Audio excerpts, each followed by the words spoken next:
Upskilling smart skills learning hub में आपका स्वागत है।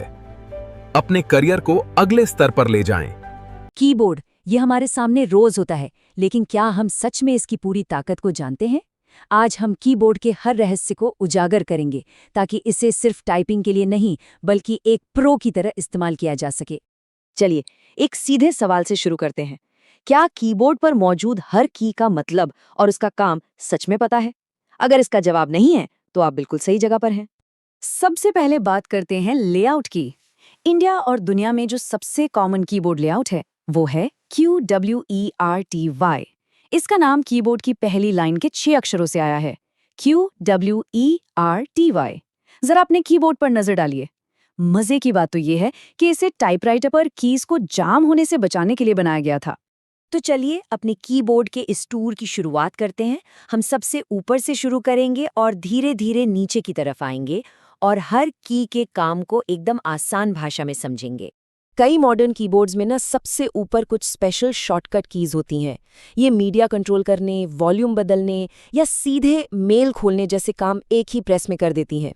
इन पर जो आइकन बना होता है वही इनका काम बताता है, लेकिन हाँ, ये हर कीबोर्ड का हिस्सा नहीं होती। अब बात करते हैं उन कीज की जो आपको हर कीबोर्ड पर मिलेंगी, यानी सबसे ऊपरी पंक्ति। चलिए सबसे कोने वाली की से ही शुरू करते हैं। सबसे कोने में है एस्केप की यानी ESC। इसे एक यूनिवर्सल कैंसिल बटन की तरह समझिए। ये किसी भी चलते हुए प्रोसेस को रोकने, फुल स्क्रीन मोड से बाहर आने या किसी पॉपअप मेन्यू को बंद करने के काम आती है। एस्केप के ठीक बाद F1 से F12 तक की फंक्शन कीज आती हैं। इनकी सबसे खास बात पता है क्या है? ये स्मार्ट कीज हैं, मतलब इनका काम आपके इस्तेमाल किए जा रहे सॉफ्टवेयर के हिसाब से बदलता रहता है। आइए इनके कुछ सबसे आम इस्तेमाल देखते हैं। F1 अक्सर हेल्प के लिए होता है। किसी भी ऐप में फंस जाएं तो F1 दबाकर देखें। F2 का काम है रीनेम करना। किसी भी फाइल या फोल्डर को सिलेक्ट करें और F2 दबाएं, बस नाम बदल जाएगा। F5 तो शायद हम सबका पसंदीदा है। ये वेब पेज को रिफ्रेश करता है। और ब्राउजिंग करते समय F11 आपको फुल स्क्रीन मोड में ले जाता है। ये कुछ बहुत ही काम की फंक्शन कीज हैं। इसी लाइन में आपको प्रिंट स्क्रीन यानी PRTSCN की भी मिलेगी। इसे अपने कंप्यूटर का कैमरा बटन समझिए। इसे दबाने से आपकी पूरी स्क्रीन की एक तस्वीर कॉपी हो जाती है, जिसे आप कहीं भी पेस्ट कर सकते हैं, जैसे किसी ईमेल में या पेंट प्रोग्राम में। चलिए अब कीबोर्ड के दिल की ओर बढ़ते हैं, वो एरिया जहां असल में ज्यादातर टाइपिंग का काम होता है। यहाँ हमें कुछ बहुत ही जरूरी कीज मिलती हैं, जिन्हें मैं टीम प्लेयर्स कहना पसंद करता हूँ। शिफ्ट, कंट्रोल यानी कंट्रोल और ऑल्ट यानी ऑल्ट।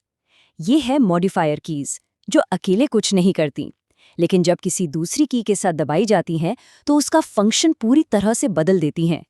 देखिए ये कितना पावरफुल है।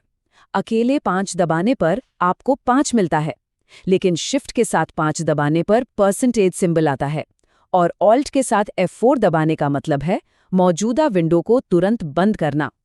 यही है इन टीम प्लेयर्स की असली ताकत। अब कुछ और जरूरी कीज को समझते हैं। टैब की, जो फॉर्म भरते समय या लिस्ट बनाने में बहुत काम आती है। कैप्स लॉक, जिसे ऑन करने पर सब कुछ कैपिटल में टाइप होता है। एंटर की, जो नई लाइन शुरू करती है या किसी कमांड को कंफर्म करती है। और बैकस्पेस, जो आपके कर्सर के पीछे के अक्षरों को मिटाता है।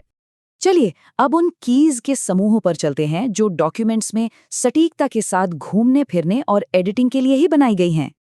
अब एक बहुत ही कॉमन सवाल का जवाब, बैकस्पेस और डिलीट में क्या फ़र्क है? इसे ऐसे याद रखिए, बैकस्पेस पीछे मिटाता है, मतलब बाईं ओर, और डिलीट आगे मिटाता है, मतलब दाईं ओर। ये छोटा सा फर्क एडिटिंग में बहुत काम आता है। टेक्स्ट में तेजी से घूमने के लिए ये कीज कमाल की हैं। एरो कीज से आप एक एक कदम चल सकते हैं, लेकिन अगर लाइन की शुरुआत में जाना है तो होम की दबाइए और अंत में जाने के लिए एंड की। और लंबे डॉक्यूमेंट्स के लिए पेज अप और पेज डाउन आपको एक बार में पूरा पेज ऊपर नीचे ले जाते हैं। इंसर्ट की एक दिलचस्प की है। ये इंसर्ट मोड और ओवरराइट मोड के बीच स्विच करती है। जब ओवरराइट मोड ऑन होता है तो आप जो भी टाइप करते हैं वो मौजूदा टेक्स्ट को रिप्लेस कर देता है। ये तब काम आ सकता है जब आपको किसी शब्द को बदले बिना उसकी जगह कुछ और लिखना हो। और आखिर में चलिए कीबोर्ड के सबसे दाईं ओर के हिस्से को देखते हैं, जिसे न्यूमेरिक कीपैड कहा जाता है। ये हिस्सा उन लोगों के लिए एक तोहफा है जो बहुत सारे नंबर्स के साथ काम करते हैं।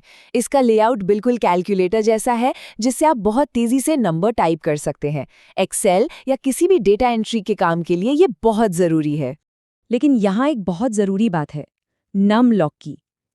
जब नम लॉक बंद होता है तो ये कीज़ नेविगेशन कीज़ के दूसरे सेट के रूप में काम करती हैं, और जब नम लॉक चालू होता है तब ये उन पर छपे नंबरों को टाइप करती हैं।